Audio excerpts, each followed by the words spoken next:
Genesis chapter 25. Abraham took another wife whose name was Keturah. She bore him Zimran, Jokshan, Medan, Midian, Ishbak, and Shua.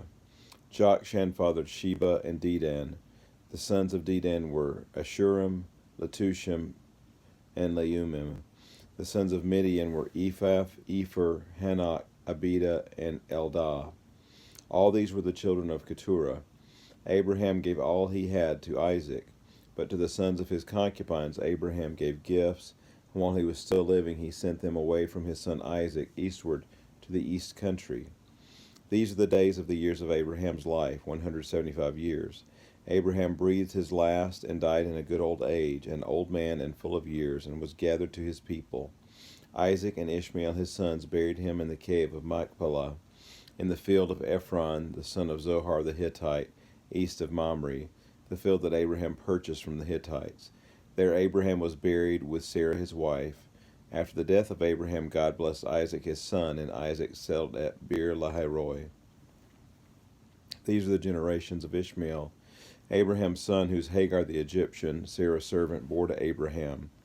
These are the names of the sons of Ishmael, named in order of their birth: Nebaioth, the firstborn of Ishmael, and Kedar, Adbeel, Mibsam, Mishma, Duma, Massa, Hadad, Tema, Jetur, Napish, and Kedema.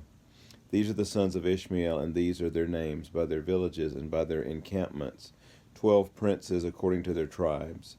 These are the years of the life of Ishmael, 137 years.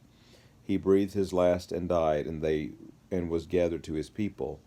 They settled from Havilah to Shur, which is opposite Egypt in the direction of Assyria. He settled over against all his kinsmen. These are the generations of Isaac, Abraham's son. Abraham fathered Isaac, and Isaac was 40 years old when he took Rebekah, the daughter of Bethuel, the Aramean of Padan Aram, the sister of Laban the Aramean, to be his wife. And Isaac prayed to the Lord for his wife, because she was barren. And the Lord granted his prayer, and Rebekah his wife conceived. The children struggled together within her, and she said, "If it is thus, why is this happening to me?" So she went to inquire of the Lord, and the Lord said to her, "Two nations are in your womb, and two peoples from within you shall be divided. The one shall be stronger than the other. The older shall serve the younger." When her days to give birth were completed, behold, there were twins in her womb. The first came out red, all his body like a hairy cloak, so they called his name Esau.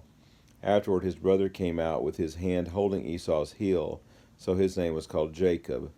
Isaac was 60 years old when she bore them.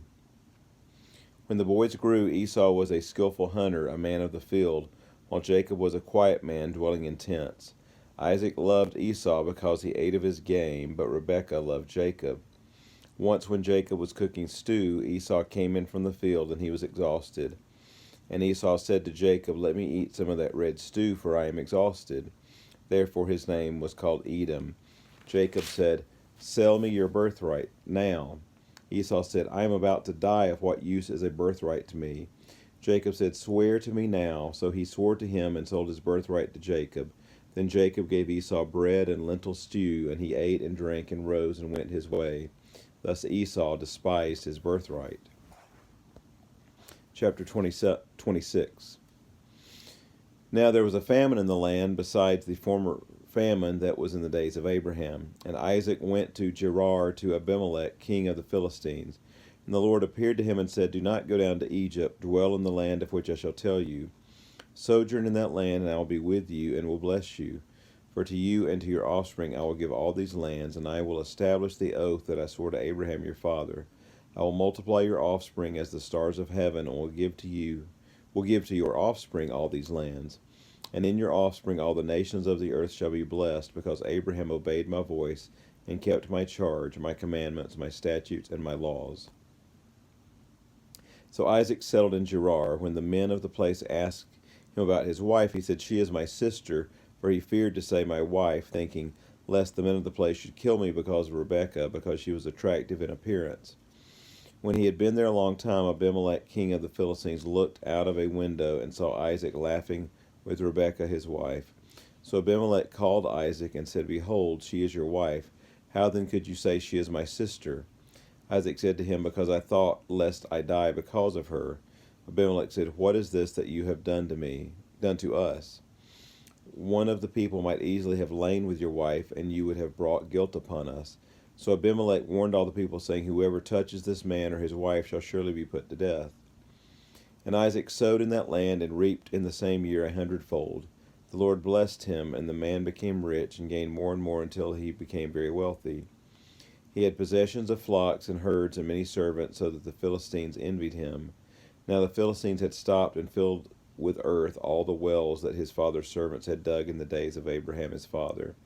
And Abimelech said to Isaac, Go away from us, for you are much mightier than we. So Isaac departed from there and encamped in the valley of Gerar and settled there. And Isaac dug again the wells of water that had been dug in the days of Abraham his father, which the Philistines had stopped after the death of Abraham. And he gave them the names that his father had given them. But when Isaac's servants dug in the valley and found there a well of spring water, the herdsmen of Gerar quarreled with Isaac's herdsmen, saying, The water is ours. So he called the name of the well Esek, because they contended with him.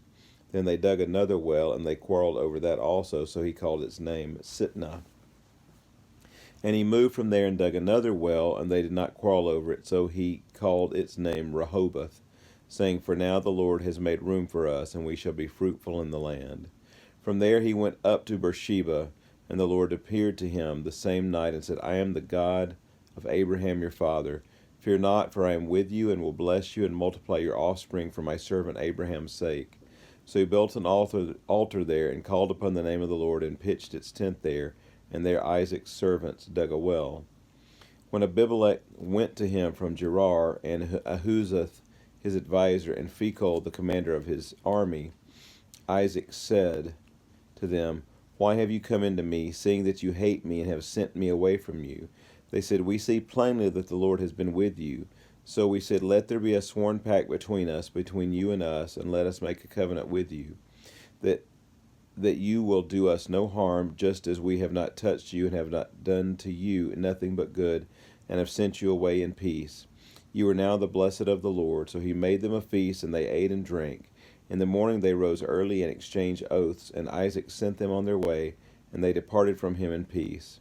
That same day Isaac's servants came and told him about the well that they had dug, and said to him, We have found water. He called it Sheba. Therefore the name of the city is Beersheba to this day. When Esau was 40 years old, he took Judith, the daughter of Ben the Hittite, to be his wife, and Basemath, the daughter of Elon the Hittite, and they made life bitter for Isaac and Rebekah.